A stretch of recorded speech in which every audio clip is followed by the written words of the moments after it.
Good afternoon all of you बच्चों। आप सभी लोगों का हमारे वाईएटी क्लासेस पर स्वागत है। जैसा कि बच्चों हम लोगों ने पहले भी हम 2 क्लास अपनी कंप्लीट कर चुके हैं, क्लास 10 और उस पे हम लोगों ने बिल्कुल बेसिक चीजें और कुछ एग्जांपल्स भी मैंने कराए थे।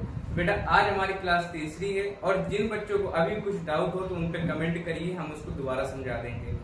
और जिन बच्चों ने अभी तक क्लास को देखा नहीं है तो इस क्लास को खत्म होने के बाद वो क्लासों को देख लेना, ताकि आपके बिल्कुल बेसिक क्लियर हो सके और अच्छे से समझ में आ सके।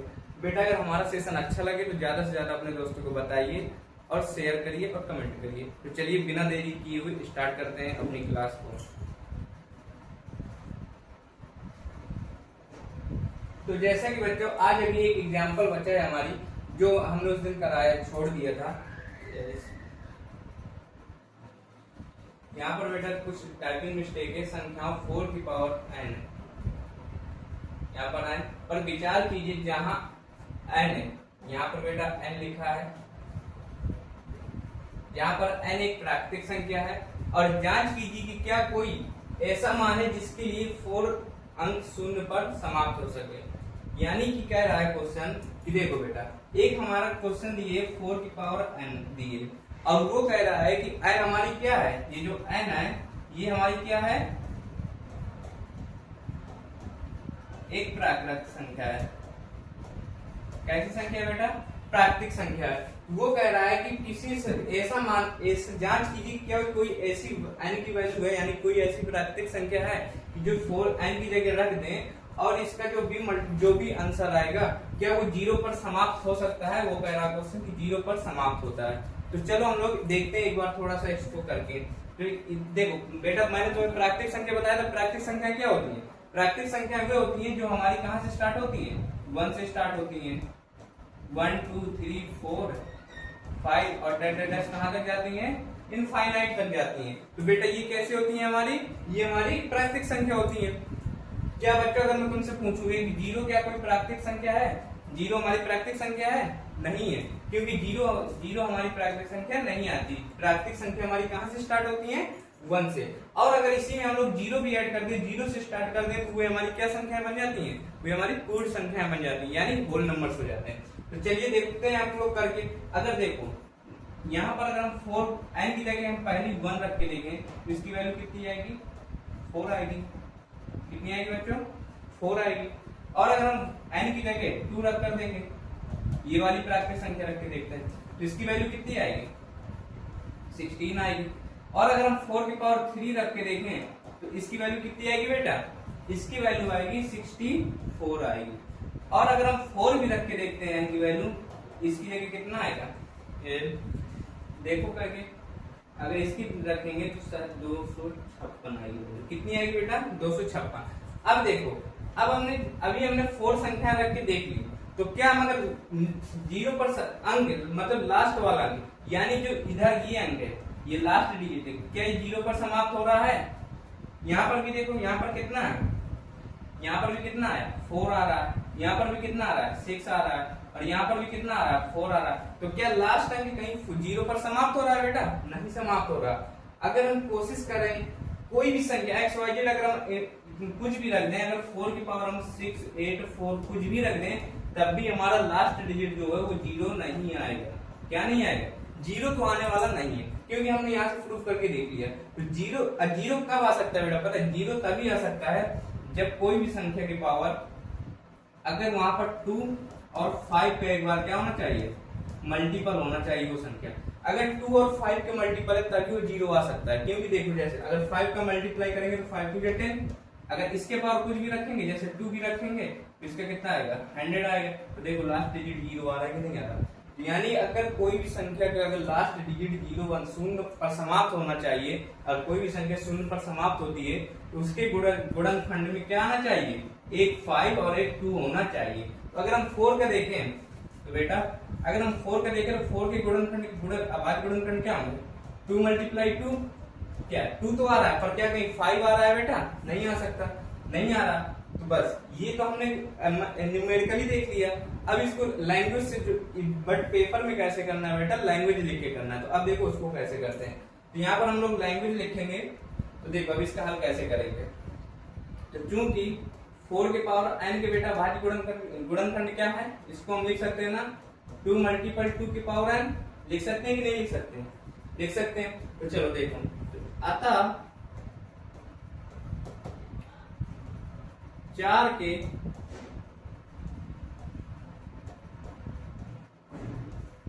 अभाज्य गुणनखंड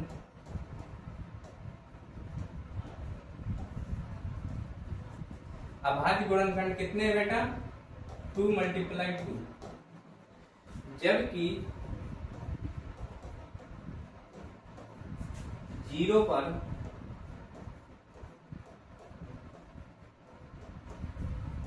समाप्त होने के लिए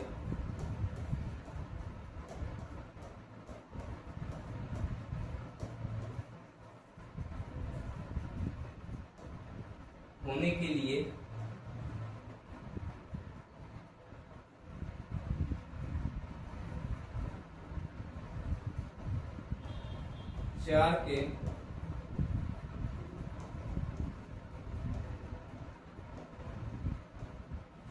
अभाज्य गुणनखंड में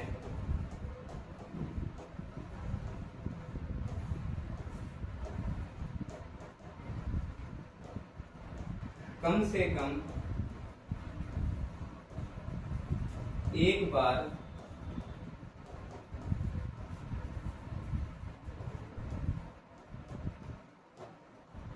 दो गुणे 5 के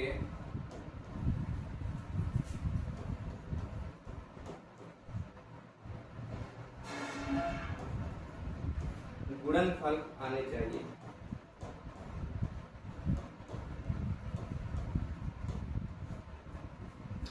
जो कि संभव नहीं है।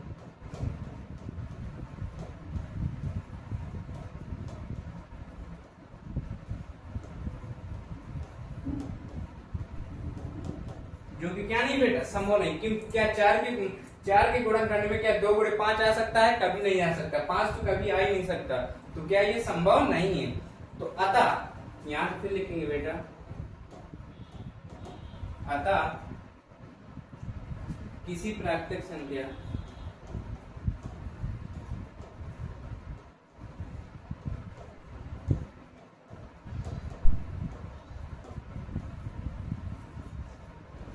के पावर n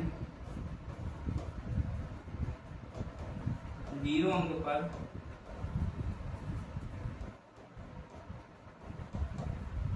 समाप्त होना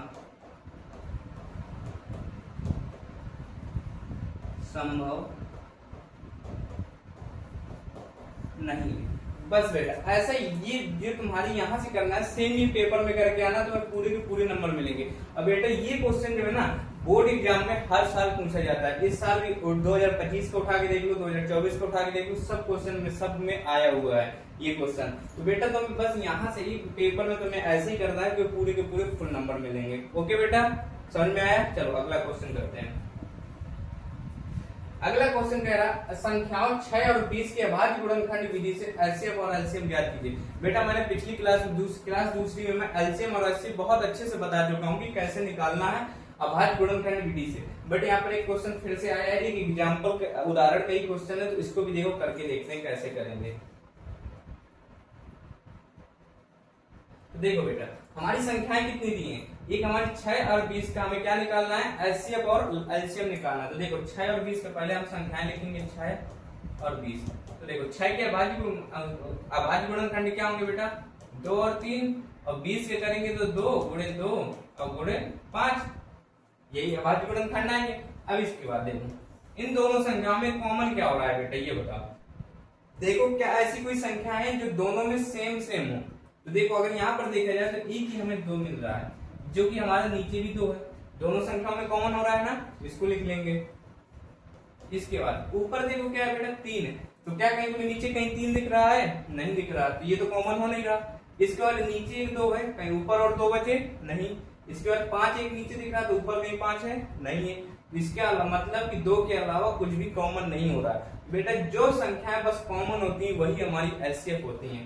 यानी हमारा एचसीएफ कितना आया बेटा, एचसीएफ हमारा सिर्फ 2 आया, लो एचसीएफ निकल के आ गया, इतना ही था। और एलसीएम निकालने के लिए देखो सेम ऐसे ही करेंगे। एलसीएम के लिए पहले तो 6 और 20 लिख देंगे। तो 6 के बाद गुणनखंड करेंगे तो ये कितने 2 गुणे 3 और 20 के करेंगे तो कितने 2 गुणे 2 और गुणे 5। अब इन दोनों में 2 सेम वही प्रोसेस करेंगे बेटा। पहले देखेंगे कि इनमें हमारे कॉमन क्या हो रहा है। तो देखो कॉमन हमारे क्या हो रहे थे, एक तो हमारा 2 कॉमन हो रहा है, तो इसको नोट कर लेंगे। इसके बाद बेटा ये तो हमारा, इसके अलावा कुछ संख्याएं हमारी कॉमन तो होनी नहीं है। अब इसके बाद जो कॉमन नहीं हो रही है उन्हें भी बेटा लिख लेते हैं इसमें एलसीएम निकालने में। तो जो हमारा 3 लिखा है इसे भी कॉमन लिख लेंगे, और जो ये 2 कॉमन नहीं हो रहा और एक 5 कॉमन नहीं हो रहा, तो इनको भी हम नोट कर लेंगे। तो 2 और 5, अब इन सब का मल्टीप्लाई करा देंगे। तो 2 3 6, 6 दूनी 12 और 12 पंचे 60, ये 60। ये हमारा क्या निकल के आया बेटा, ये हमारा एलसीएम निकल के आया।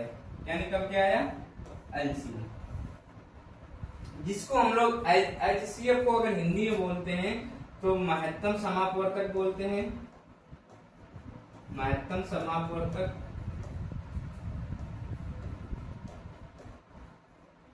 जिसको कॉमन कह देते हैं मासा। ये मासा निकाल लो, ये मासा होता है एचसीएफ, और इसी को बोल देते हैं पूरा हिंदी में लघुत्तम समापवर्तक।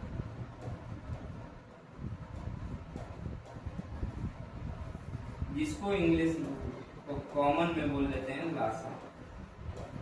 आया बेटा, यानी मासा को ऐसे बोलते हैं और एलसीएम लासा को बोलते हैं। पर इतना इजी था निकालना, लासा मासा। चलिए बेटा नोट करो इसको।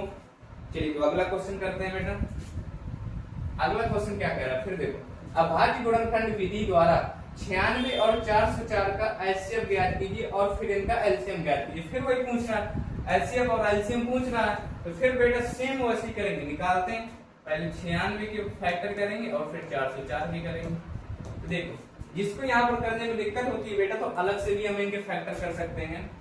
जैसे हमारा 96 लिखा है, तो इसके देखो फैक्टर कैसे करेंगे, अगर 2 से काटेंगे, 2 से काटेंगे। तो देखो अब बेटा तुम्हें एक चीज और भी बता दूं कि जैसे बड़ी संख्याएं होती हैं तो कुछ ऐसे बच्चे होते हैं जो नहीं समझ पाते कि किससे कटेंगे किससे नहीं कटेंगे। तो सबसे इजी तरीका बता रहा हूँ पहचानने का कि किससे कटेंगे।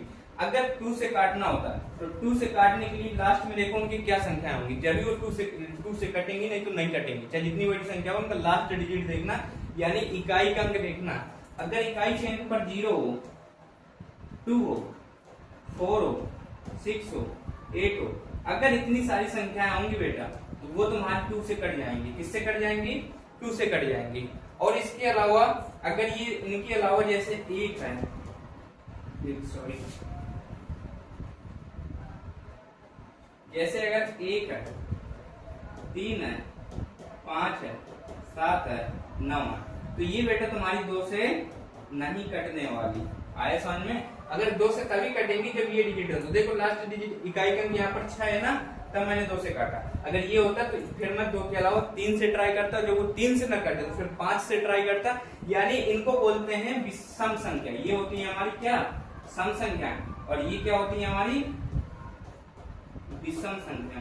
तो देखो जब लास्ट डिजिट यानी इकाई का अंक सम हो तब 2 से काटना, और जब विषम होते हैं तब हमेशा विषम नंबर से ही ट्राई किया जाता है काटने के लिए। यानी 3 से काट के देखो, 3 से नहीं कट रहा हो, 5 से नहीं कट रहा हो तो 7 से न कटे, 9 से न तो 11 से नहीं तो 13 से, फिर ऐसे चेक किया जाता है। बट अगर सम अंक है तो वो ऑलवेज हमेशा 2 से कटेगा ही कटेगा। आए बेटा समझ में। तो चलो 2 से काटते हैं, तो 2 चौकों 8 और 2 अट्ठे 16। फिर 2 से काटेंगे तो 2 दूनी 4 और 2 चौकों 8। फिर 2 से काटेंगे तो 2 एकम 2, 2 दूनी 4। फिर 2 से काटेंगे तो 2 छक्का 12। फिर 2 से काटेंगे तो 3 6। फिर 3 से काटेंगे तो 1। देखो कितने आए इसके फैक्टर, तो यहाँ लिख लेते हैं 2 2 2 2 2 और 3। सेम इसी प्रकार बेटा 404 की भी करेंगे। तो देखो 404 के लिए हम करके देखते हैं। तो अगर 404 के करेंगे तो 2 से काटेंगे तो 2 0 2। फिर अगर 2 से काटेंगे तो 1 0 1। अब बेटा ये बताओ 1 0 1 किसी संख्या से कर सकता है? शायद 1 0 1 किसी से नहीं करता, तो ये 1 0 1 से ही कटेगा, 101 से ही कटेगा। तो 101 बार में कटा 101। तो इसके फैक्टर लिखेंगे, तो इसके फैक्टर कितने आए, 2 2 और 101।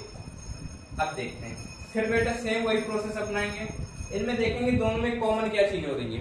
तो कॉमन के लिए सबसे पहले देखो, एक तो हमारा ये 2 कॉमन हो रहा है, तो 2 नोट कर लेंगे। इसके बाद अब बताओ बेटा, देखो और कोई कॉमन हो रहा है, 1 2 और हमारा कॉमन हो रहा है ये वाला, तो इसे भी नोट कर लेंगे।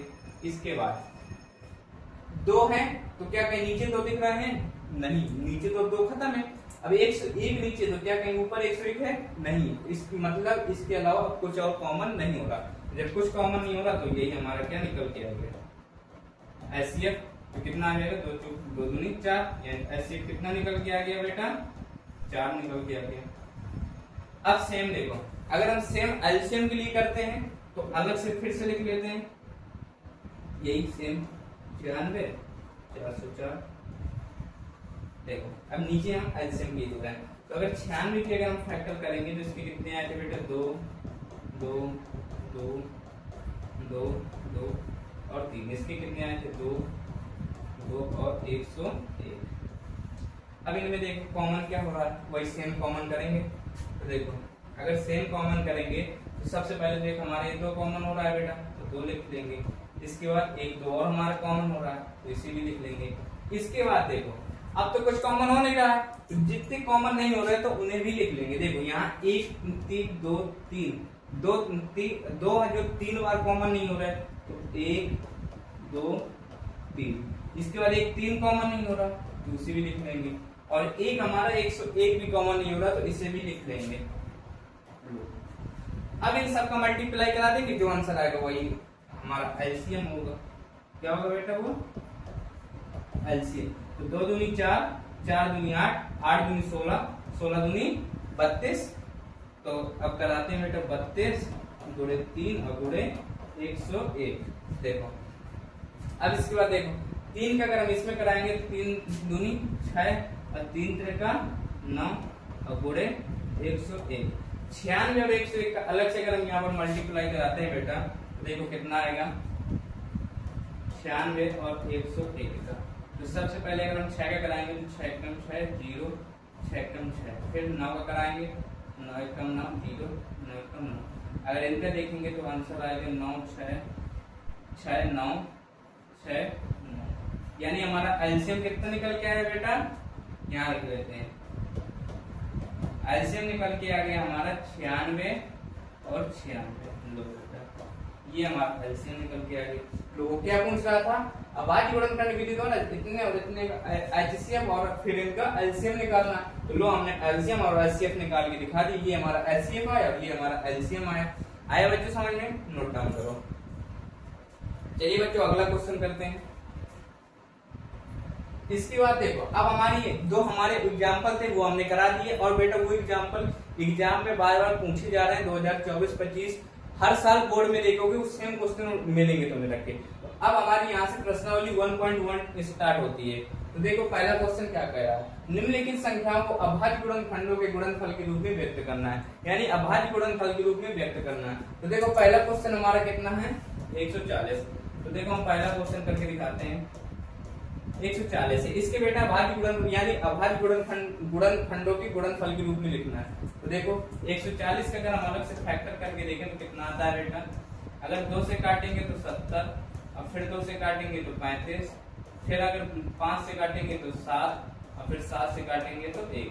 तो इसके गुणनखंड कितने निकल के आ गए, अभाज्य गुणनफल, यानी 2 2 और 5 और 7। बस यही कह रहा था कि अभाज्य गुणनखंडों के गुणनफल के रूप में व्यक्त करो, तो यही इसके गुणनफल है। तो बस यही हमारा क्या हो गया, आंसर हो गया। बताओ कितना इजी क्वेश्चन था। दूसरा क्वेश्चन देखते हैं। दूसरा क्या कह रहा है, 156 दिए है। तो 156 दिए बेटा, तो इसका भी सेम ऐसे कर लेते हैं। अगर 156 का करेंगे तो यहाँ पर देखो 156 के अगर अभाज्य गुणनखंड करेंगे तो कितना है, देखो 2 से काटोगे तो 2 7 14 और 2 8 16, फिर 2 से काटेंगे तो 2 3 6 और 2 9 18 39 आया। 3 से काटेंगे 3 3 एकम 3 3 त्रिका 9, फिर 13 से काटेंगे तो एक बार। इसके कितने आ गए बेटा, 2 2 और 3 और 13। लो ये इसके अभाज्य गुणनखंड आ गए। लो आंसर बेटा, सारे क्वेश्चन ऐसे ही करना है। तो एक तो अगर हम ये वाला तुम्हारा होमवर्क है बेटा, तीसरा तुम लोग स्वयं करोगे और चौथा भी स्वयं करोगे। मैं पांचवा बता रहा हूँ, दो तुम्हारे होमवर्क है, जब ना करना तो फिर बताना। एक तुम्हारे ये वाला होमवर्क है और एक ये वाला क्वेश्चन होमवर्क है। तीसरा और चौथा बेटा तुम लोगों को करके कमेंट करना, कमेंट में आंसर बताना है, अगर सही हुआ तो हम बताएंगे। और चौथा पांचवा मैं बता रहा हूँ। तो देखो पांचवा क्या कह रहा है क्वेश्चन, यहाँ पर देखते हैं। पांचवा ये है 74 29। तो बेटा ये होता है 74 29 किससे कटेगा? तो सबसे पहले देखो लास्ट डिजिट क्या है, यहाँ पर ऑड है, तो ऑड नंबर ही ट्राई करेंगे। तो ऑड से कटा, देखो अगर हम 3 से कोशिश करें तो देखो 3 दूनी 6, एक यहाँ पर 3 चौको 12, 2 3 7 21, हाँ 3 7 21, एक 3 मतलब 3 से तो ये कटने वाला नहीं है बेटा। अब 7 से ट्राई करके देखते हैं। 7 एकम 7, 7 छंग 42, 7 से भी नहीं कटेगा। 7 से भी नहीं कटेगा तो 11 से काट के देखते हैं। तो 11 से अगर काटेंगे तो 11 11 6 66 और 8 11 से 70, 5 11 से भी नहीं कटेगा। 13 से काट के देखते हैं तो 13 चौको 52, 13 5 65, यानी 65 9, 13 7 13 55 13 13 7 91, 13 से भी नहीं कटने वाला है। 13 से भी नहीं कटेगा तो और कोई संख्या से देखो बेटा जिससे कट जाए। अगर 13 से भी नहीं कट रहा है, बताओ बेटा किस संख्या से कट सकती है? तुम लोग आइडिया लगाओ।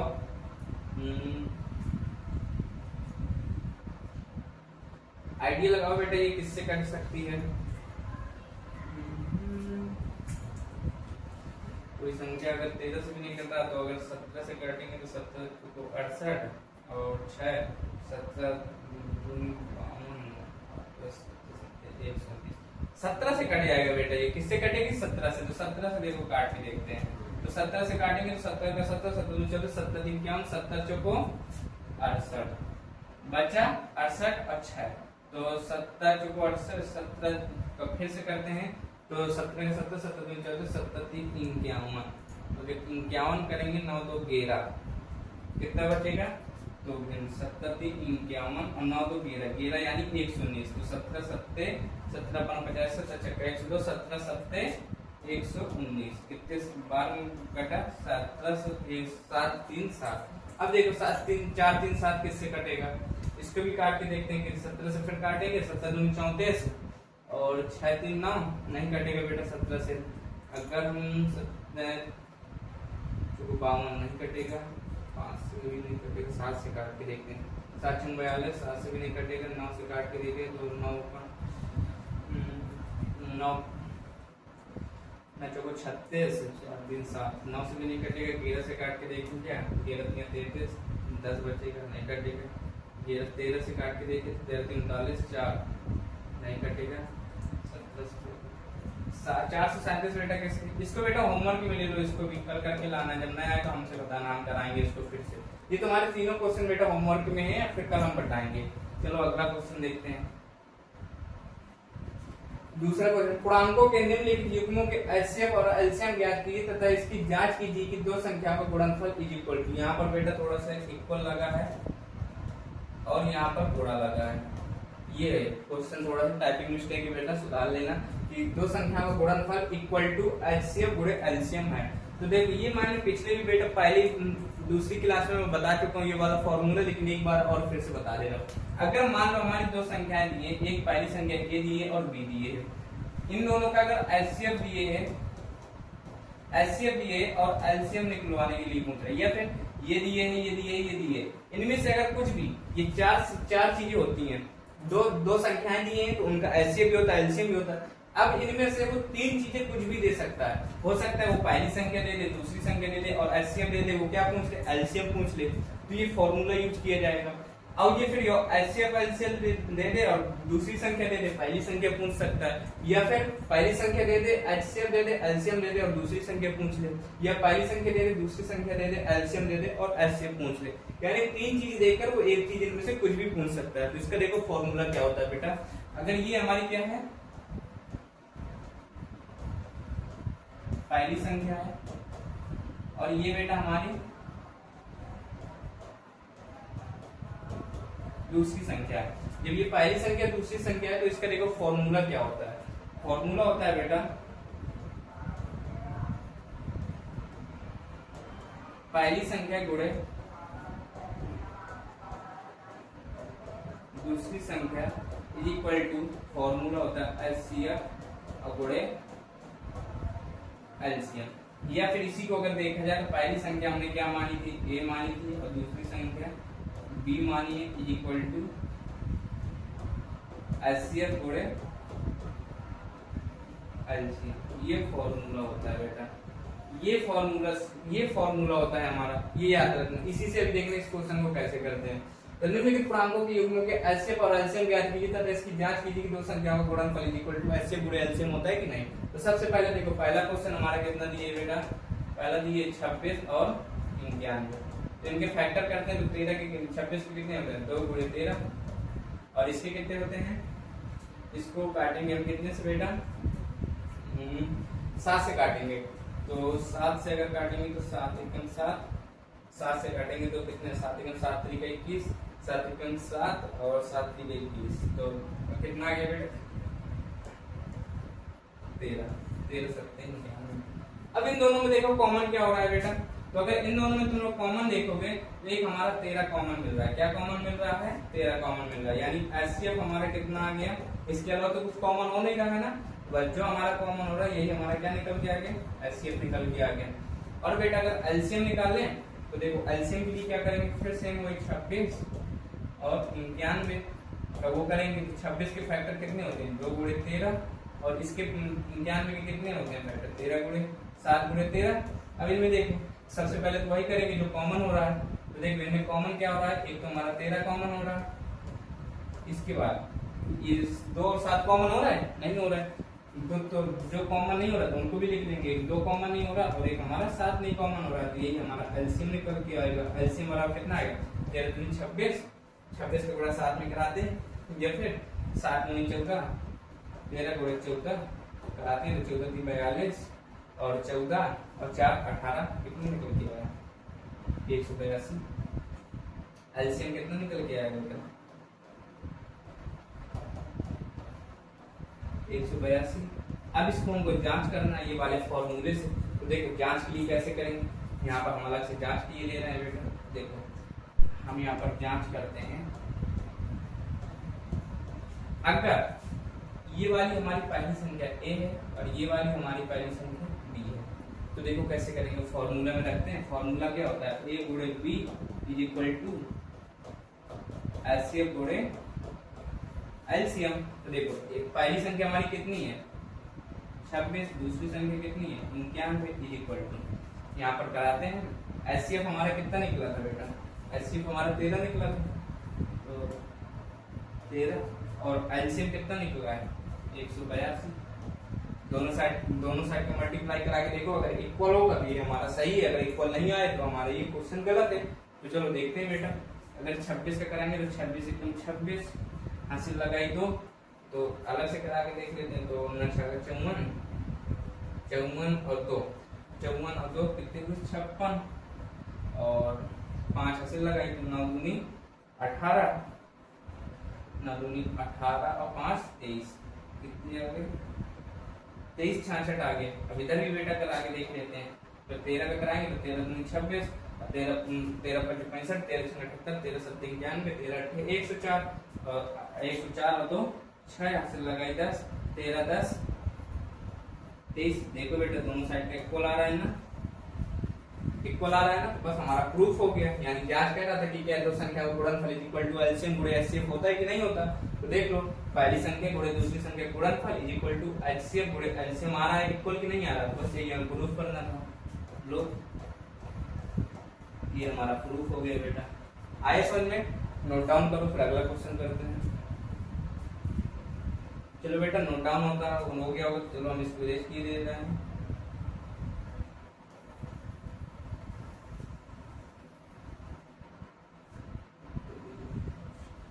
एक मिनट बेटा, चलो नोट डाउन तो हो ही गया होगा।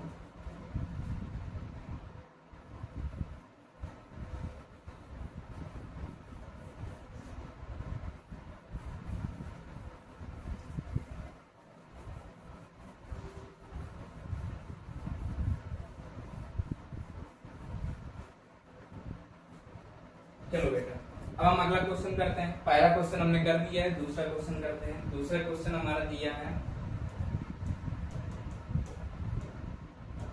510 और 92।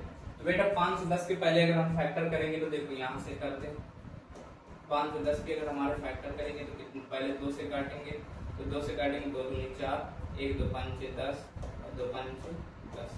फिर कितने से काटेंगे बेटा इसको, अगर 3 से काटेंगे 3 से कट जाएगा देखना, तो 3 और 24 और 3 और 24 और 1 3 बचे 15।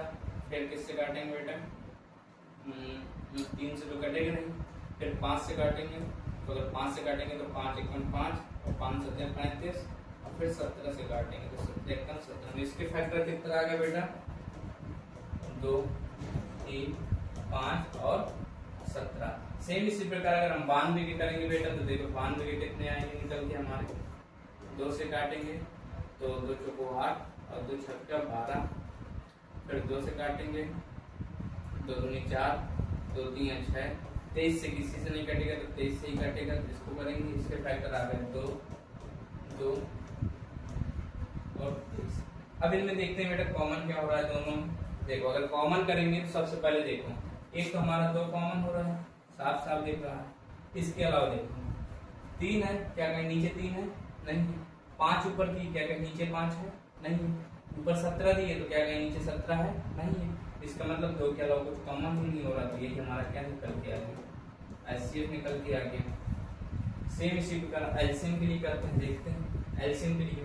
तो सेम इसी प्रकार 510 और 92 के, इसके फैक्टर कितने आ रहे हैं बेटा, 2 3 5 और 17। 92 के लिए देखते हैं तो 2 2 और 23। इनमें कॉमन करके देखते हैं क्या कॉमन हो रहा है बेटा। देखो अगर कॉमन करके देखेंगे तो ये हमारा 2 कॉमन हो रहा है, इसके अलावा तो कुछ कॉमन हो नहीं रहा है। तो जो कॉमन नहीं हो रहा है तो उसे भी अब हम नोट डाउन करेंगे।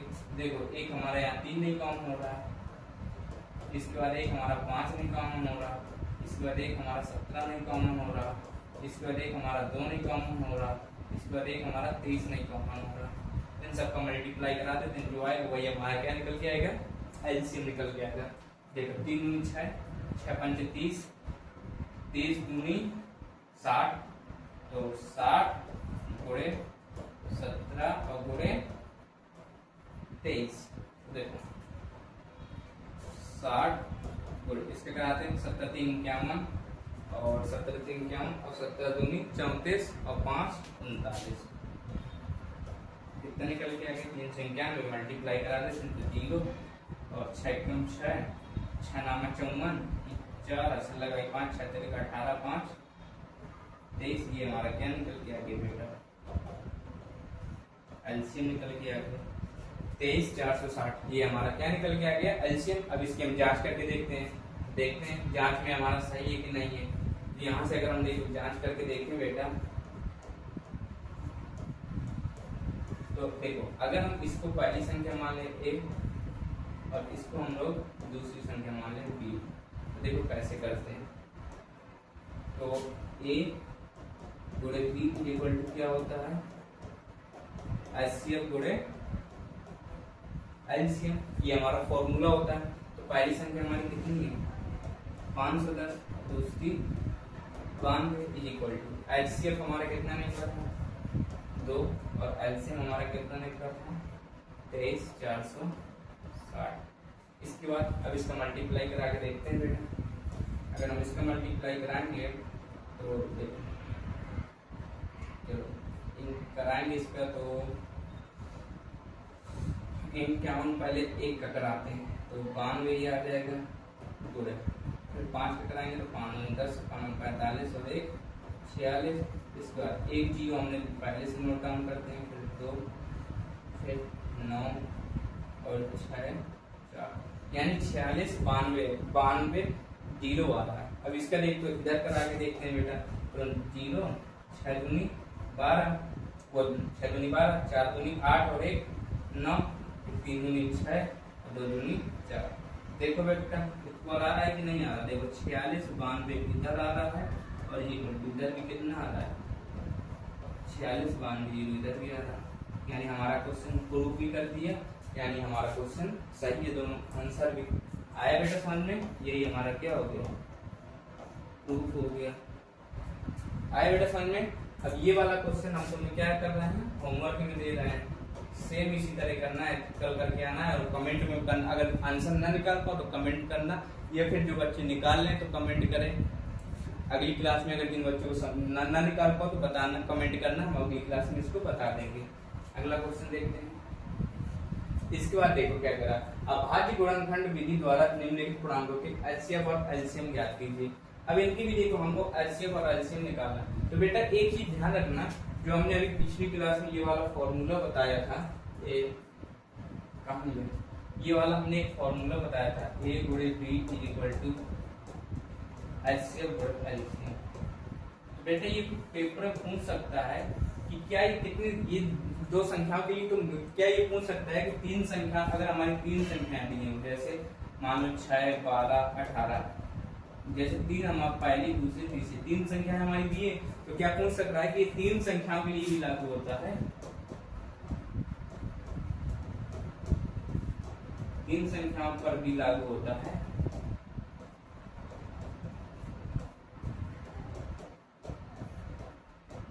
जैसे हमारी तीन संख्याएं देते हैं तो पूछ सकता है कि पहली संख्या गुणे दूसरी संख्या गुणे तीसरी संख्या जो एलसीएम हो सकता है। तो ये बेटा पॉसिबल नहीं होता। क्या नहीं होता, तीन संख्याओं पर ये लागू नहीं होता। ये सिर्फ हमारी कितनी संख्याओं पर लागू होता है, सिर्फ हमारी दो संख्याओं पर लागू होता है। कितनी संख्याओं पर लागू होता है, केवल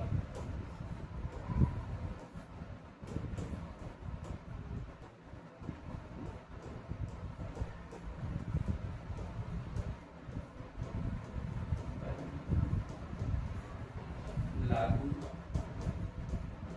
होता। ये बेटा इंपॉर्टेंट है, ध्यान रखना, ये नोट डाउन कर लेना। ये केवल दो संख्याओं पर ही लागू होता है, तीन संख्याओं, चार संख्याओं, पांच संख्याओं किसी पर लागू नहीं हो सकता, और एक संख्या पर भी नहीं लागू होता, सिर्फ दो संख्याओं पर ही लागू होता है। आया बेटा समझ में। तो चलो इतना नोट डाउन कर लिया होगा। तो अब देखो हम निम्नलिखित पूर्णांकों के एचसीएफ और एलसीएम ज्ञात करना है हमको। चलो हम फिर सेम वही मेथड करते हैं अभाज्य गुणनखंड विधि से। तो पहला क्वेश्चन देखो हमारा क्या दिए है, 12, 15 और 21। तो बेटा सबसे पहले हम 12 के फैक्टर करेंगे। तो 12 के फैक्टर कितने आते हैं, 2 गुणे 2 और 3। 15 के करेंगे तो 3 गुणे 5, 3 गुणे 5, और 21 के करेंगे तो कितने आएंगे बेटा, 3 गुणे 7। अब देखो अभी तक हम दो में कॉमन लेते थे, लेकिन अब तीन संख्या आएगी तो तीनों में सेम संख्या देखेंगे। तीनों में क्या कॉमन हो रही है, तीनों एक जैसे सेम। तो देखो अगर तीनों में एक जैसे देखें, एक हमारे 3 मिल गई, यहाँ भी 3 मिल गया और यहाँ भी 3 मिल गया, तीनों में क्या कॉमन हुआ, सिर्फ 3 कॉमन दिख रहा है। ये हमारा 3 आ गया। इसके बाद देखो ऊपर 2 है, इसमें 2 दिए नहीं, इसमें 2 दिए नहीं, इसके अलावा कॉमन नहीं हो रहा। तो जितना सिर्फ कॉमन हो रहा है तो बस यही हमारा क्या है, आ गया एचसीएफ आ गया, सिंपल सा। सेम इसी प्रकार हम एलसीएम निकालेंगे। देखो एलसीएम के लिए क्या करेंगे, उसी तरह से 12, 15 और 21। तो देखो कैसे करेंगे। तो 12 का हमारा कितना आ रहा है, 2 गुणे 2 और 3। इसके 15 का 3 गुणे 5 और 21 का 3 गुणे 7। सबसे पहले तो हम वही लिख लेंगे जो कॉमन हो रहा है बेटा। देखो यहाँ पर हमारा कॉमन क्या हो रहा है, एक तो हमारा 3 कॉमन हो रहा है, तो सबसे पहले तो हम 3 लिख लेंगे। इसके बाद एक 2 नहीं कॉमन हो रहा, ना ये 2 कॉमन हो रहा, तो इन दोनों को नोट कर लेंगे। इसके बाद एक हमारा 5 नहीं कॉमन हो रहा, तो गुणे 5 लिख लेंगे। और इसके बाद एक हमारा 7 नहीं कॉमन हो रहा, तो इसे भी लिख लेंगे। जितने भी कॉमन नहीं होते हैं तो उनको भी लिख लेते हैं। इसके बाद देखो मल्टीप्लाई करा देंगे। तो 3 दूनी 6, 6 दूनी 12, 12 पंचे 60 और 6 सत्ते 42। यानी एलसीएम कितना निकल के आ गया, एलसीएम कितना निकल के आ गया, 420। हमारा एचसीएफ 3 निकला था और एलसीएम कितना निकल के आ गया, 420 निकल के आ गया। नोट करो बेटा। अगला क्वेश्चन देख लें। अगला हमारा कितना दिए, 17, 23 और 29। 17, 23 और 29। तो देखो यहाँ पर करते हैं 17, 23 और 29। तो इनके कॉमन देखते हैं सबसे पहले। देखो 17 के क्या कुछ फैक्टर हो सकते हैं, नहीं हो सकते। 7 गुणे 17 गुणे 1 नहीं हो सकता। 17 के फैक्टर कितना हो सकता है, 17 गुणे 1, बट हम 1 लिखते नहीं, सिर्फ 17 बस लिखेंगे। आया बेटा समझ में। यहाँ से कितना लिख देंगे, इसके फैक्टर कितना हुआ 17। सेम उसी प्रकार 23 के भी कुछ फैक्टर हो सकते हैं, नहीं हो सकता, तो इसके भी क्या होंगे 23, 29 के कुछ फैक्टर है नहीं है, तो सेम इसकी भी 29।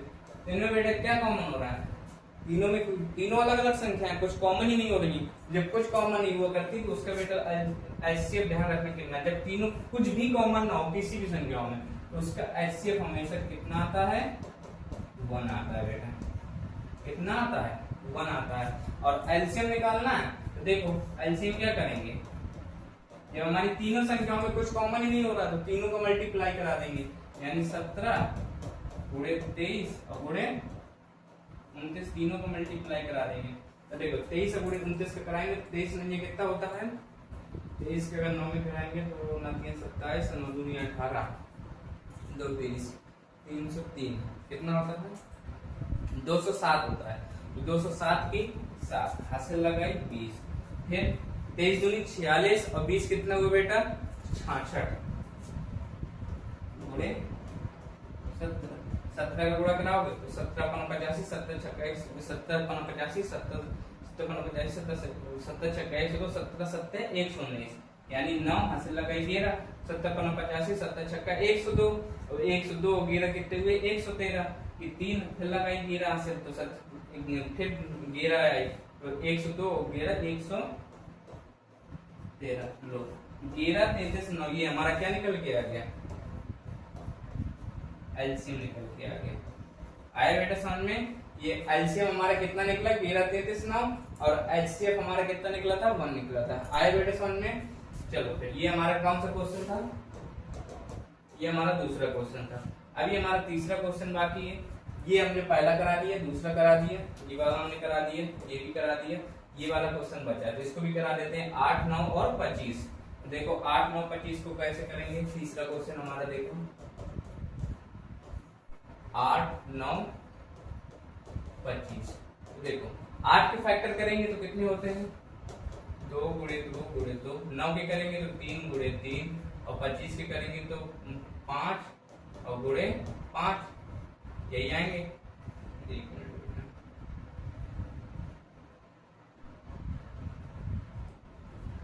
अब इन तीनों में कॉमन क्या हो रहा है, तीनों में कुछ कॉमन हो रहा है, इसमें 2 2 है, इसमें 3 3, इसमें 5 5 है, तीनों में कुछ कॉमन ही नहीं हो रहा, तो एचसीएफ फिर कितना निकल के आएगा, एचसीएफ फिर 1 निकल के आएगा। कितना निकल के आएगा बेटा 1 निकल के आएगा। सेम अगर हम एलसीएम के लिए करें तो देखो जब तीनों में कुछ कॉमन ही नहीं हो रहा तो वही संख्याओं को मल्टीप्लाई होगा, यानी 8 9 25 का मल्टीप्लाई कराना है, यानी 8 9 और 25 का मल्टीप्लाई, तो 9 8 72 और 25, तो 25 दूनी 50 की 0 हासिल लगाई 5 और 25 7 175 और 5 180, यानी लासा हमारा कितना निकल के आ गया 1800। एलसीएम हमारा 1800 और एचसीएफ 25 आया बेटे समझ में। चलो फिर अगला क्वेश्चन करते हैं। इसके देखो इसके हमने ये वाला भी क्वेश्चन करा दिया, ये भी करा दिया और ये भी करा दिया, तीनों कंप्लीट हो गए बेटा। चलो अगले क्वेश्चन पे देखते हैं। अगला क्वेश्चन क्या कह रहा है, अभाज्य गुणनखंड विधि द्वारा निम्नलिखित पूर्णांकों के एचसीएफ और एलसीएम निकालना है। फिर ये वाला बेटा तो 12 1 15 बेटा ये रिपीट हो गया क्वेश्चन, सेम मैंने करा दिया यही वाला क्वेश्चन, ये वाला मैंने करा दिया है। अगला क्वेश्चन देखते हैं। एचसीएफ पहली संख्या दूसरी संख्या यानी ये ए है और ये बी है, ये भी है हमारा एचसीएफ 9 दिया है।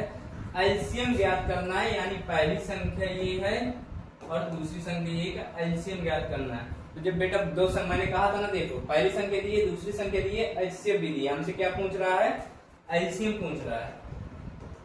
क्या पूछ रहा है बेटा एलसीएम देख पूछ रहा है, तो बस वही वाला फॉर्मूला लगा देते हैं, सिंपल सा है, यानी पहली संख्या गुणे दूसरी संख्या इज इक्वल टू एचसीएफ गुणे एलसीएम। तो देखो पहले तो बेटा एक चीज बताऊं, यहाँ पर लिख लिया करो, हल में लिख लिया करो कि दिया है, दिया क्या क्या है देखो, पहली संख्या 306, दूसरी संख्या 657, एचसीएफ कितना दिए बेटा 9 पूछ क्या रहा है, एलसीएम देख रहा है। देखो अब यहाँ लिख लोगे तो तुम्हें कंफर्म हो जाएगा कि क्या पूछ रहा है। तो देखो अब 3 चीजें दी है, पहली संख्या, दूसरी संख्या और एचसीएफ दी है, तो हमारा एलसीएम पूछ रहा है, तो बस इसी फॉर्मूले में रख देंगे।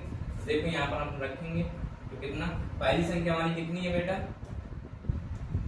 306 जुड़े, दूसरी संख्या कितनी है 657 इक्वल टू एचसीएफ हमारा कितना दिए 9, पूछ क्या रहा है एलसीएम। अब देखो ये एलसीएम के 9 का है में, यहाँ एलसीएम के साथ गुणे में है, तो इधर इक्वल इधर आएगा तो कहाँ में जाएगा बटे में। बेटा एक चीज ध्यान रखना, मान लो ये पहली संख्या है और बीच में इक्वल लगाई ये दूसरी संख्या है, तो एक चीज ध्यान रखना, अगर यहाँ पर गुणा है तो इधर आएगा तो भाग में, और यहाँ भाग में और इधर आएगा तो गुणे में। आए बेटा समझ में। और अगर इधर से प्लस है तो इधर आएगा तो माइनस में, और माइनस है तो इधर जाएगा तो प्लस में। यानी और सेम यही चीज, अगर इधर भाग में तो इधर आएगा तो गुणे में, और इधर गुणे में इधर आएगा तो भाग में, और इधर माइनस में तो इधर आएगा प्लस में, और प्लस में तो इधर आएगा माइनस में। सेम उल्टा होता है हमेशा, तो ध्यान रखना। अब यहाँ देखिए गुणे में इधर आएगा तो कहाँ में आएगा भाग में, यानी 306 गुणे 657 बटे 9 इज इक्वल टू एलसीएम। अब देखो 9 से काट के देखो क्या कट रहा है क्या कुछ, तो अगर 9 से काटेंगे तो 9 एकदम 9, 9 सत्ते 63 और 2 9 27, यानी कितना बचा 306 गुणे 73 इज इक्वल टू एलसीएम। गुणा करा दो आंसर आ जाएगा। देखो 3 का कराएंगे तो 3 छंग 18 और 3 से 9, फिर 7 का कराएंगे तो 7 छंग 42 और 7 का 21 कराएंगे तो 18, 3 9 4 13 और 2 कितना निकल के आ गया, ये हमारा किसके इक्वल आया एलसीएम। यानी हमारा एलसीएम कितना निकल के आ गया बेटा 22 33 38। आया समझ में बेटा। बस इस फॉर्मूले से हमें ऐसे करना है पेपर में, अगर आ जाएगा, आता जरूर, ये 2024 के पेपर बोर्ड एग्जाम में आया हुआ क्वेश्चन है। आया बेटा समझ में। अगला क्वेश्चन करते हैं, नोट करो इसको। अगला क्वेश्चन देखते हैं बेटा। अगला क्वेश्चन कह रहा है कि जांच कीजिए कि क्या किसी प्राकृतिक संख्या n के लिए संख्या 6 की पावर n अंक 0 पर समाप्त हो सकती है। सेम बेटा वैसी क्वेश्चन है जैसा हमने फर्स्ट एग्जांपल किया था, वहां पर हमारा कितना दिए था 4 की पावर n दिए था, और यहाँ पर कितना दिए है 6 की पावर n। वही पूछ रहा है कि 0 अंक पर समाप्त हो सकती है कि नहीं हो सकती। फिर से इसको देखते हैं करके। तो बेटा प्राकृतिक संख्या क्या होती है, मैंने तुम्हें बताया था, प्राकृतिक संख्याएं वो संख्या होती है जो हमारी कहां से स्टार्ट होती हैं 1 2 3 4 5 6 और इनफाइनाइट तक जाती है, ये हमारी प्राकृतिक संख्या होती है। तो एक बार बेटा इनको फिर से चेक करते हैं। देखो तो अगर 6 की पावर जगह हम 1 की जगह 6 की जगह पहली प्राकृतिक संख्या 1 रखेंगे तो कितना आएगा 6, 6 की जगह 2 रखेंगे तो कितना आएगा 36, और 6 की जगह 3 रखेंगे तो कितना आएगा 216 आएगा। कितना आएगा बेटा 216 आएगा। अब देखो एक चीज तुम देख रहे हो, कॉमन देख रहे हो, यहाँ पर इकाई अंक कितना है 6, हमने 2 रखा तब भी हमारा इकाई अंक कितना है 6, 3 रखा तब भी हमारा इकाई अंक कितना है 6।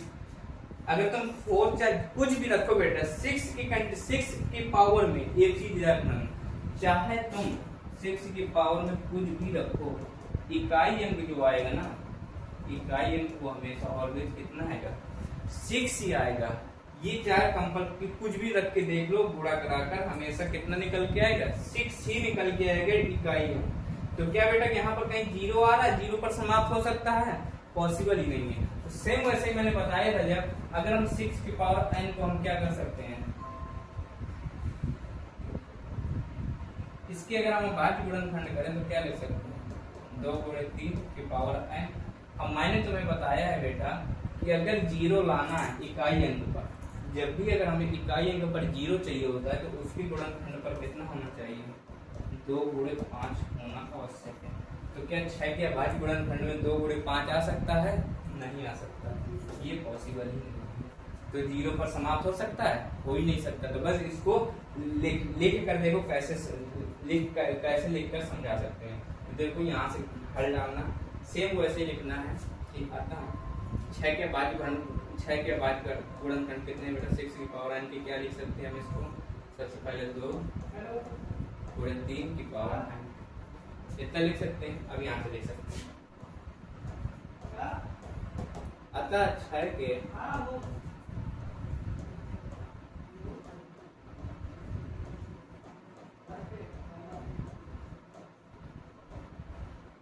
अभाज्य गुणनखंड 2 गुणे 3 है, जबकि 0 पर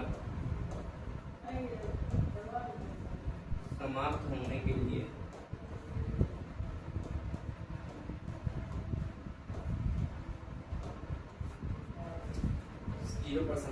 लिए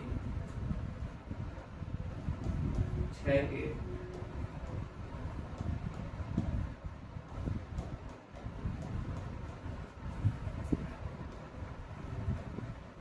अभाज्य गुणनखंड में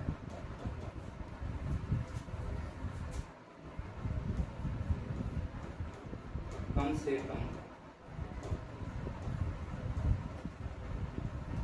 एक बार 2 गुणे 5 पर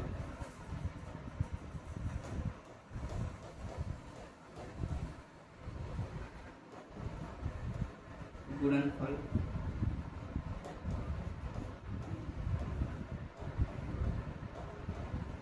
होना चाहिए, जो कि संभव नहीं है।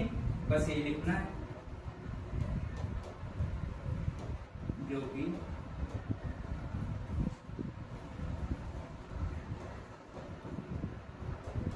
संभव नहीं है। तो बस यहां से लिख लेना है अतः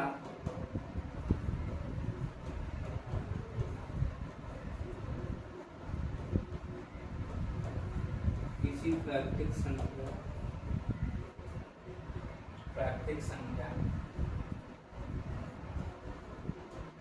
n के लिए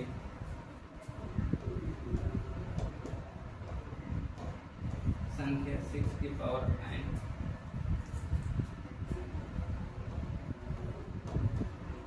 अंक 0 पर समाप्त होना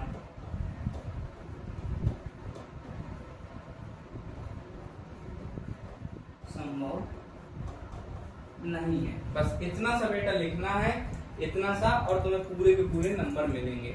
आया बेटा समझ में? चलो ठीक है, अगला क्वेश्चन करते हैं।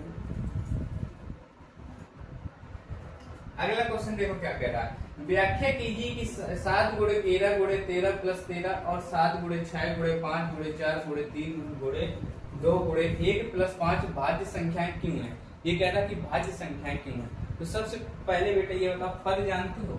बहुपद में अगर पढ़ा होगा, पढ़ते हैं कि एक पद, द्विपद, ये जानते हो कि नहीं जानते? तो ये कैसे डिसाइड होता है बता सकते हो कोई? ये बताओ, मैं यहाँ लिखूं 3 गुणे 5 लिखूं तो ये कितने पद हैं? बताओ बेटा, 3 गुणे 5 कितने पद हैं?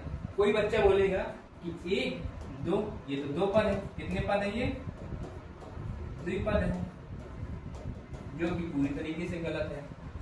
क्योंकि देखो, अगर इसका मल्टीप्लस लिखा है यानी 3 बचे 15, ये तो एक पद बन गया, ये तो एक पद बन गया ना बेटा। तो एक चीज याद रखना, हमेशा पद हमेशा कौन डिसाइड करते हैं?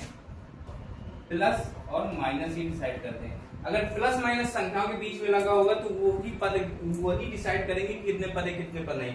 अगर गुणा और भाग है तो वो हमेशा पद में नहीं डिसाइड करेंगे। जितनी भी संख्याओं के साथ गुणा लगा होगा वो सारा एक पद में ही गिना जाएगा। आए बेटा समझ में? जैसे हम यहाँ लिख दें 3 गुणे 5 प्लस 1, ये कितने पद पूछा जाए तो बेटा ये देखो, इनके बीच में गुणा लगा है, ये तुम्हारा एक पद हुआ, और प्लस ये एक पद, यानी ये हुआ तुम्हारा कितने पद? द्विपद। आए बेटा समझ में? तो पद हमेशा कौन डिसाइड करते हैं? प्लस और माइनस वाली संख्या। जब प्लस और माइनस लगेंगे वही हमारी पद डिसाइड करेंगे, ना कि गुणा और भाग वाले। ये कंफर्म हो बेटा? तो चलो फिर इसको रेज करते हैं और आगे देखते हैं हम लोग अपने क्वेश्चन के ऊपर। अच्छा बेटे ये बताओ, और क्वेश्चन एक पूछ रहा है, थोड़ा सा मैं पुरानी क्लास से कुछ पूछ रहा हूँ। क्यों पूछ रहा है कि भाज्य संख्या क्यों है? तो भाज्य संख्याएं आखिर होती क्या है? मैंने तो पिछली क्लास में बताया था कि भाज्य संख्याएं क्या होती हैं, ये बताओ। भाज्य संख्याएं क्या होती हैं बेटा, बताओ। तो बेटा भाज्य संख्या वे संख्याएं होती हैं जो एक और स्वयं के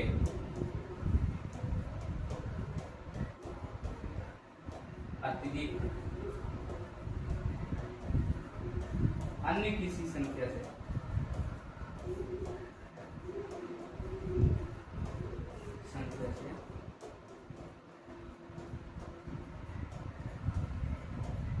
विभाजित हो जाए। क्या होती है बेटा? जो एक और स्वयं, यानी जैसे हमारी ये देखो, अगर हमारी 4 लिखा है तो ये क्या भाज्य संख्या की नहीं है? भाज्य संख्या है, क्योंकि देखो अगर हम इसको 1 से काटेंगे, 1 से विभाजित करेंगे तो हो जाएगी, अगर 4 से करेंगे तो भी हो जाएगी, और भी अगर इसको अगर हम 4 को अगर हम 2 से करेंगे तो भी विभाजित हो रही है। यानी वो एक और स्वयं के अतिरिक्त दूसरे नंबर से भी विभाजित हो रही है ना, यानी अन्य किसी संख्या से भी विभाजित हो रही है ना। यही हमारी भाज्य संख्याएं होती है, जो एक और स्वयं के अलावा किसी अन्य संख्याओं से विभाजित हो जाए तो वे हमारी क्या होती है? भाज्य संख्याएं होती हैं। तो बस यही पूछ रहा है कि भाज्य क्यों है, यही बताना है। तो चलो देखते हैं बेटा इसको सॉल्व करके।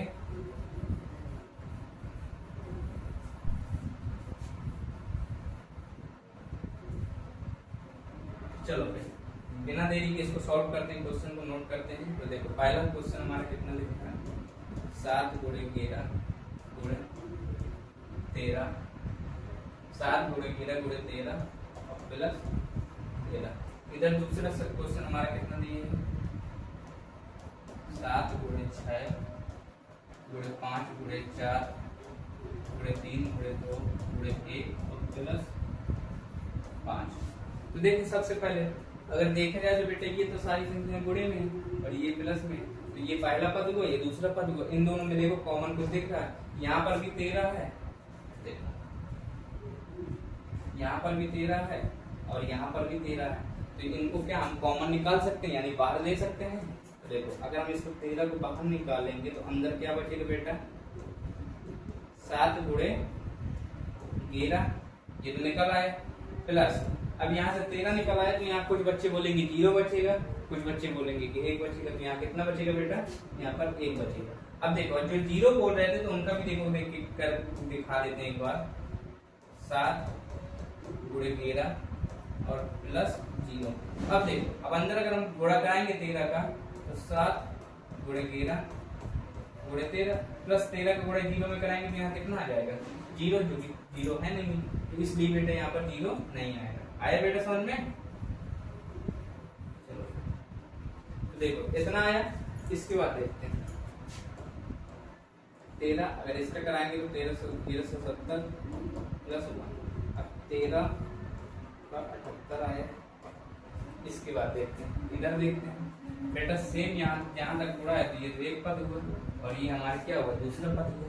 तो देखते हैं इन दोनों में, यहाँ 5 है तो यहाँ भी कहीं 5 है, तो इनमें कॉमन ले लेते हैं 5 को। अगर हम 5 को कॉमन लेंगे तो अंदर कितना बचेगा? 7 × 6 × 4 × 3 × 2 × 1 और प्लस 1।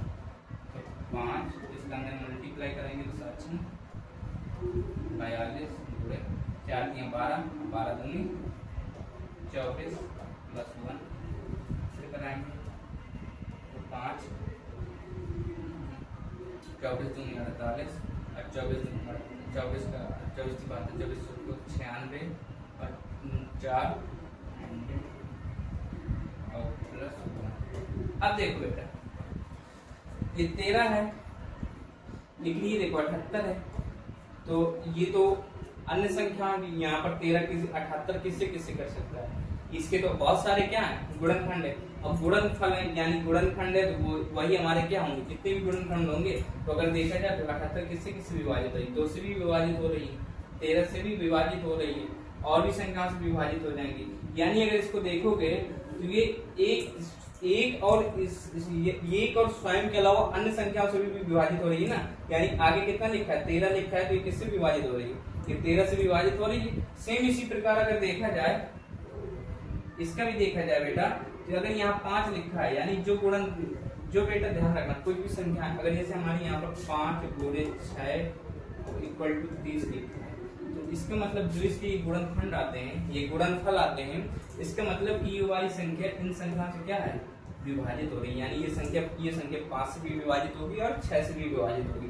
तो सेम इसी प्रकार जब ये संख्या आए यहाँ पर ये गुणनखंड है, इसका मतलब है कि ये 5 से भी पूरी संख्या विभाजित हो रही होगी, 5 से भी विभाजित हो रही होगी, यानी वो किसी अन्य संख्या से विभाजित होने लगी ना। सेम इसी प्रकार यहाँ 13 या इसका मतलब है कि 13 से भी विभाजित हो रही है। तो बस इसलिए भाज्य संख्या है, बस ये प्रूव करना था। तो यहाँ देखना आता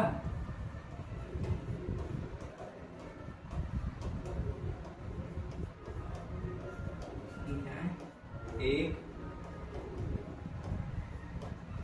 स्वयं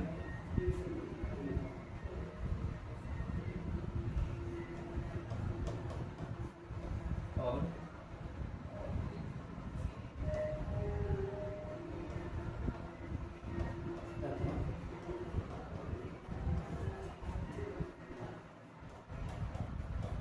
अन्य किसी संख्या से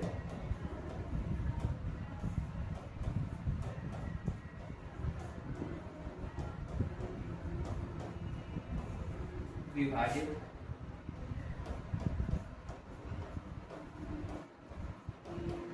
हो रही है।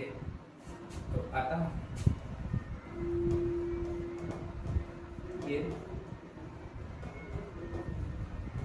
भाज्य संख्याएं हैं। बस बेटा इतना सा करना था सिर्फ। इनका ये दोनों कराने के बाद इसके बाद लिखना था अतः संख्याएं एक स्वयं तथा अन्य किसी संख्या से भी विभाजित हो रही हैं, अतः ये भाज्य संख्याएं हैं। सिंपल सा क्वेश्चन था, तो नोट करो बेटा इसे भी। चलो अगला क्वेश्चन देखते हैं बेटा। अगला क्वेश्चन क्या कह रहा है देखो, किसी खेल के मैदान के चारों ओर एक वृत्ताकार पथ है। सबसे पहले देखो एक हमारा वृत्ताकार पथ है। कैसा पथ है बेटा, एक वृत्ताकार पथ है, यानी हमारा एक वृत्ताकार पथ है। कैसा पथ है, एक हमारा गोल पथ है, यानी वृत्ताकार पथ है। इस मैदान का एक चक्कर लगाने में सोनिया को 18 मिनट लगते हैं। यानी इस एक पूरे चक्कर को कंप्लीट करने में, यहाँ कहीं मान लो सोनिया है, तो सोनिया को कितने मिनट लग रहे हैं बेटा 18 मिनट एक चक्कर कंप्लीट करने में। जबकि इसी मैदान का एक चक्कर लगाने में रवि को 12 मिनट लगते हैं, या रुचि या रवि कुछ भी, रवि को 12 मिनट में लगते हैं। यानी यहीं पर कहीं क्या है, यहीं से कहीं रवि भी है, और रवि को भी एक पूरा चक्कर लगाने में कितने मिनट लग रहे हैं 12 मिनट लग रहे हैं। तो वो कह रहा है कि मान लीजिए वे दोनों एक ही स्थान और एक ही समय पर चलना प्रारंभ करते हैं। मान लेते हैं वो इस बिंदु से दोनों लोग चलना प्रारंभ करते हैं और एक ही समय पर प्रारंभ करते हैं चलना, एक समय पर ही दोनों लोग चलना शुरू करते हैं, करके एक ही दिशा में चलते हैं, और दोनों एक ही, मान लो ऐसे दौड़ रहे हैं तो ऐसे ही दौड़ रहे हैं ऊपर से, और अगर ऐसे चल रहे हैं मतलब घड़ी की अपोजिट दिशा में चल रहे हैं तो अपोजिट दिशा में दोनों चल रहे हैं। अगर घड़ी की दिशा में चल रही है एक, तो वो भी दोनों लोग मतलब घड़ी की दिशा में ही चल रहे हैं। इसके बाद कितने समय बाद वो पुनः प्रारंभिक स्थान पर मिलेंगे। अब वो पूछ रहा है कि देखो सोनिया को एक चक्कर कंप्लीट करने में कितने मिनट लग रहे हैं बेटा 18 मिनट, और रवि को 12 मिनट। अब वो कह रहा है कि मान लेते हैं कि दोनों को एक ही स्थान पर, मान लेते हैं यहाँ से वो लोग एक ही समय पर एक ही स्थान से दोनों लोग चलना एक ही दिशा में प्रारंभ करते हैं, तो कितने समय बाद दोनों एक ही स्थान पर मिल सकते हैं। देखो अगर हमारी सोनिया 2 चक्कर कंप्लीट कर ले, 2 यानी 2 दूनी 18, 18 दूनी 36 मिनट, और रवि हमारे कितने चक्कर कंप्लीट कर ले 3 चक्कर, यानी 3 गुणे 12, 12 की 36, यानी कितने लो कितना इजी क्वेश्चन, यानी कितने मिनट बाद दोनों लोग मिल जाएंगे 36 मिनट में। यानी वो 2 चक्कर कंप्लीट करते हैं, 3 चक्कर लगा देंगे तो दोनों पुनः स्थान पर मिल जाएंगे। देखो दोनों सेम अंक, बट इसको ऐसे नहीं करना बेटा। इसको कैसे करना देखो मैं बताता हूँ। यानी 18 और 12 का हमें एलसीएम निकालना है। क्या निकालना है बेटा? एलसीएम निकालना। देखो 18 के अगर फैक्टर करेंगे तो 2 गुणे 3 गुणे 3, 12 के करेंगे तो 2 गुणे 2 और गुणे 3। अब देखते हैं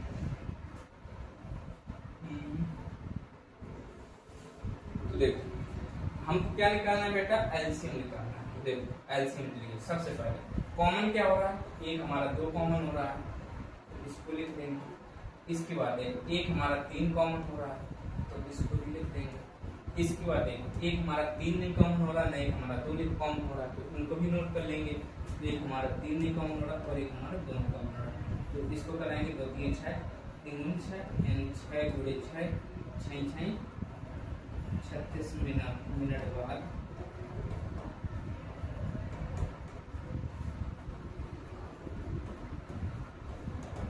पुनः हुए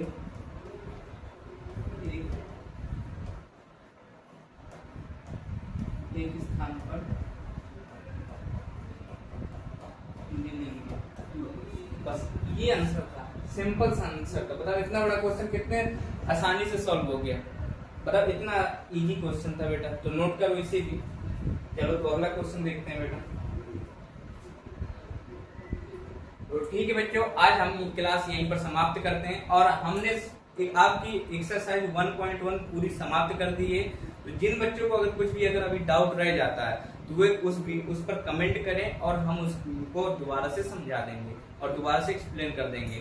तो बेटा हमारा चैनल आपको पता ही कि हमारा वाईआईटी क्लासेस के नाम से चल रहा है और हम लोग बिल्कुल फ्री ऑफ कॉस्ट इस बैच को लॉन्च किए, जिसकी एक भी फीस नहीं है। तो बच्चों ज्यादा से ज्यादा लाइक करो और वीडियो अगर अच्छा लगे तो लाइक सब्सक्राइब और शेयर करो और अपने जो कक्षा 10वीं साल बच्चे पढ़ रहे हैं आपके दोस्त उनको बताइए कि हमारे इसमें वाईआईटी क्लासेस पर बिल्कुल फ्री कोर्स कराया जा रहा है 2027 के लिए। और बेटा अगर जैसे हम लोग कह रहे हैं वैसे वैसे चलते जाइए, आपको 100 में 100 नंबर दिलाएंगे, ये हमारी गारंटी है सर। तो बेटा हमारे चैनल को लाइक शेयर एंड सब्सक्राइब करो। तो ठीक है बच्चों, आज हम यहीं तक क्लास समाप्त करते हैं। जय हिंद जय भारत।